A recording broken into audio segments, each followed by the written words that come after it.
Hi everyone, welcome. Agenda item 1 is just welcome and apologies. We do have some apologies, I believe. Would you just like to? Yes, so Councillor Sir Steve Horton's given his apologies, with Councillor Frost attending in reserve. Mayor Ross Jones giving her apologies, with Councillor Glyn Jones attending in reserve, and Martin Swells has given his apologies as well. Thank you very much. Okay, moving on to item number 2. So just some announcements and comments from me, if you don't mind, if you'll indulge me. So since we met last month, I just wanted to offer some updates on a few things. Firstly, as board members, you'll know that I obviously notified you last week about a concern that we had with the former Office of the Police and Crime Commissioner accounts that I inherited when I took on the Police and Crime Commission responsibilities in May of this year. So due diligence by the Simca finance team, led by Gareth, found that 5 years ago £65 million was borrowed to pay for essential assets for South Yorkshire Police, and that includes things like vehicles and kit and IT equipment, and unfortunately £16 million of charges that should have been made to allow for the repayment of that debt have so far not been paid back, and future payments of £49 million have not been included in those spending plans going forward.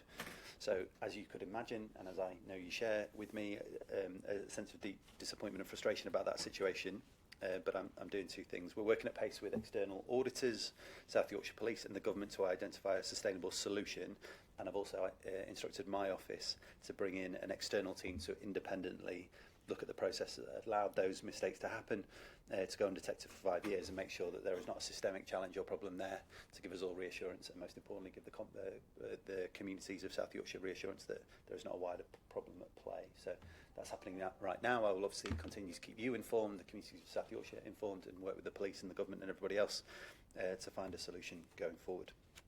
In terms of what's happening more broadly across the country, we've got Council of Nations and Regions meeting this Friday.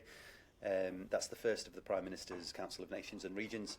The establishment of that council was a manifesto commitment and confirmed in the King's speech to bring together all the English mayors and First Ministers from across the United Kingdom in the devolved nations.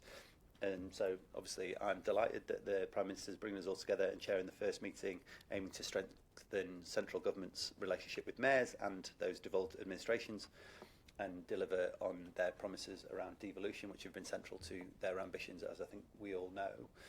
I've said this a number of times, but in the first 100 days of this government alone, I've had more engagement, support, and conversations with them than I did under the last 2 years of the previous government, which is a good thing. We have a lot of work to do together to make sure that we're delivering for our communities, but I know they're committed to devolution and making sure that mayors are central to some of that, as well as obviously our communities more broadly. In terms of other things that have been happening, our Mayoral Economic Advisory Council came to Rotherham last month, where Councillor Chris Reid and officers from Rotherham Council were able to take us on a tour of the transformative Forge Island regeneration project, which was brilliant. Thank you very much for having us. I know they all enjoyed it as well. The progress being made by that council together with partners was a good example, I think, of the work taking place across our communities, across the MCA and in places like Rotherham, to build a bigger and better economy. I know that those members of the MEAC, including sort of world-leading thinkers like Andy Haldane, people like Kate Barker, who were joining us on that tour, were deeply impressed by the work that they saw.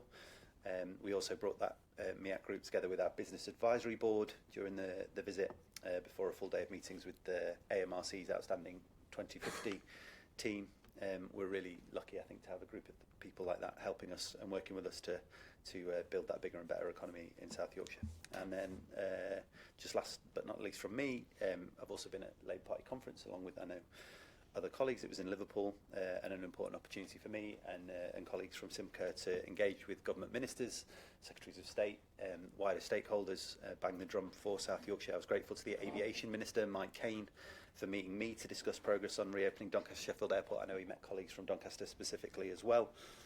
Also pleased to sit down with the Business Secretary, Jonathan Reynolds, to tell him more about the booming clean tech sector, the work we're doing with companies like Holtec, who have committed, should they be successful through the GBN competition, have committed to developing their SMR manufacturing facility here in South Yorkshire, and that is over £1 billion worth of investment coming into the region.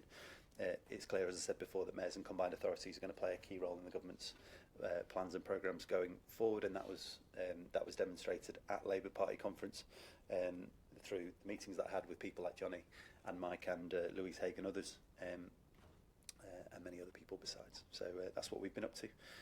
I also just want to try and bring in Councillor Glyn Jones, if I could please, who's going to provide a bit of an update on what's happening with Doncaster Sheffield Airport. Thank you, Glyn. Yes, thanks, Oliver. With regards to Doncaster Sheffield Airport, the City of Doncaster Council continues to progress the due diligence in relation to procurement process to appoint an operator.